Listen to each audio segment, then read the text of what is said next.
कैराना के सभी सम्मानित मतदाताओं को अस्सलाम वालेकुम, नमस्कार, सत श्री अकाल। आज मैं आप सबके सामने सोशल मीडिया के माध्यम से अपील करने के लिए आई हूँ। कोशिश तो मेरी ये थी कि सब तक खुद पहुँचूँ मैं, लेकिन टाइम के अभाव के कारण और हालातों के कारण ऐसा शायद संभव ना हो पाया हो, तो इसलिए मैं इस माध्यम से आपके बीच अपनी बात रखने और अपील करने के लिए आई हूँ। कैराना का उत्तर प्रदेश का जो चुनाव चल रहा है उसको भाजपा की सरकार पलायन के मुद्दे पर टिकाकर लड़ना चाह रही है। और ये जो पलायन का मुद्दा है, ये कैराना की जनता, आप और हम सब जानते हैं कि ये बिल्कुल ही खोखला मुद्दा है, जिसको हमने 2017 में नकारा था और मुझे पूरी उम्मीद है इस बार भी आप और हम इसे नकारने का काम करेंगे।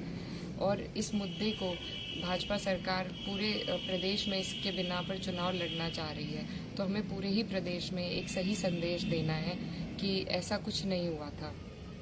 और अब जो लॉ एंड ऑर्डर की ये सरकार बात कर रही है, तो मैं इनसे पूछना चाहती हूँ कि कौन से लॉ एंड ऑर्डर पे इन्होंने काम किया है। एनसीआरबी की कई रिपोर्टों के बिना पर महिलाओं के प्रति अपराध बढ़ा है, बच्चियों के प्रति अपराध बढ़ा है और अनुसूचित जातियों के प्रति अपराध बढ़ा है, अन्य पिछड़े वर्गों के जो सदस्य हैं उनके प्रति अपराध बढ़ा है। तो इनका लॉ एंड ऑर्डर का मुहिम को बिल्कुल फेल है। और जब ये मुहिम इन्हें फेल होता दिखा तो इन्होंने फर्जी इनकाउंटरों का सहारा लिया। इस तरह की कई वारदात इन्होंने कैराना में भी कराई, जिसके विरोध में मेरे भाई ने आवाज़ उठाई और लड़ाई लड़ने का काम किया।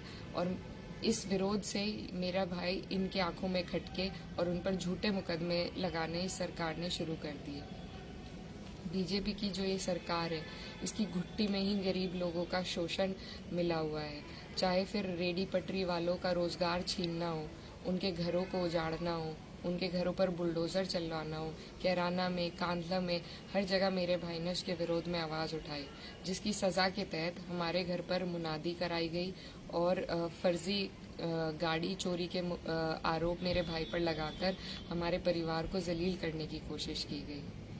ये जो योगी की सरकार है, इन्होंने पुलिस प्रशासन को हथियार बनाकर जो विपक्ष के नेताओं थे उनके काम में बाधाएं डालने का काम किया, उन्हें परेशान करने का काम किया। हमारे यहाँ जो पूर्व के पुलिस इंस्पेक्टर थे, उन्होंने कैराना में कई राजनीतिक सभाएं आयोजित की।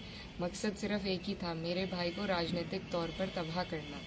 और हद तो तब हो गई जब छोटे मोटे मामलों में भी, छोटे मोटे आपराधिक मामलों में घर की औरतों तक को पुलिस ले जाकर बैठाया गया, रात भर उन्हें टॉर्चर किया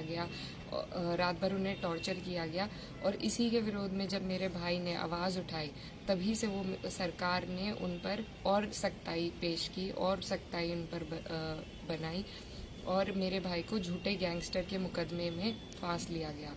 हद तो तब हो गई जब योगी सरकार इतनी नीचता पर गिराई कि मेरी बुजुर्ग माँ पर भी उन्होंने गैंगस्टर एक्ट लगाया। इनका मकसद सिर्फ एक ही था कि मेरे वालिद साहब, आपके मरहूम रहनुमा चौधरी मुनव्वर हसन की राजनीतिक सियासत को ख़त्म करने का। आप लोग मेरे वालिद साहब से अच्छी तरह वाकिफ़ हैं।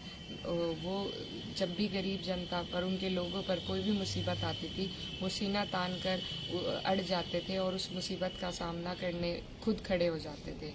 मेरे भाई ने भी उन्हीं के नक्शे कदम पर चलते हुए आपके काम करे, आपके लिए लड़ाई लड़ी। चाहे बाहर से जो लोग उजड़ कर आए थे, बेघर लोग जो उजड़ कर कैराना आए थे, उन्हें अपनी ज़मीन देकर बसाने का काम हो, या कोरोना काल में राशन बांटने का काम हो, या किसी भी अन्याय के विरोध में आवाज़ उठाना हो, मेरे भाई ने सच्चाई और ईमानदारी के साथ अपना जनप्रतिनिधि होने का फ़र्ज़ हमेशा निभाया है। आज मेरे वालिद साहब हमारे बीच में नहीं है। मेरी माँ और मेरे भाई को फर्जी मुकदमों में फंसा रखा है। मैं, आपकी बच्ची, अकेली इन हालातों का सामना कर रही हूँ। और इस चक्रव्यूह को, अब ये जो सरकार ने हमारे घर की घेराबंदी कर रखी है, चक्रव्यूह सा बना रखा है, इसको तोड़ने के लिए हमें आपकी ज़रूरत है। आपका एक वोट हमें इन हालातों से बाहर निकाल सकता है। तो मैं आपसे बस वोट की अपील करना चाहती हूँ कि आप लोग आने वाली 10 तारीख को एक ऐसी सरकार को चुनें जो गरीब मजलूमों के लिए काम करे, जो युवाओं को रोज़गार देने का काम करे, जो समाज में अमन और भाईचारे की बात करे, जो किसानों को उनके वाजिब फसल के दाम दिलाने की बात करे। और जो किसानों पर अत्याचार हुआ है, हमारे 750 किसान शहीद हुए हैं बॉर्डर पर, इतना बड़ा इन्होंने आंदोलन चलाया है। एक लोकतंत्र में इतना बड़ा आंदोलन कभी नहीं चला। और तो और लखीमपुर खीरी की जो वारदात है, कुछ दिन पहले तेजिंदर सिंह विर्क जी भी मेरे साथ थे जो उस वारदात के विक्टिम थे।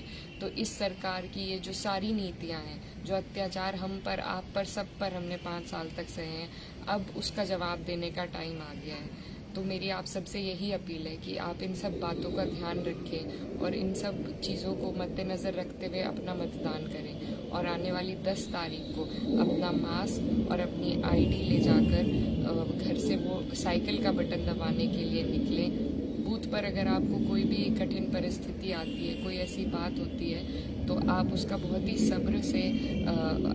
सब्र से काम लें और अपना वोट डालकर ही वापस आएं। यही मेरी आप सबसे अपील है और आप सब अपने प्रार्थनाओं में, अपनी दुआओं में हमें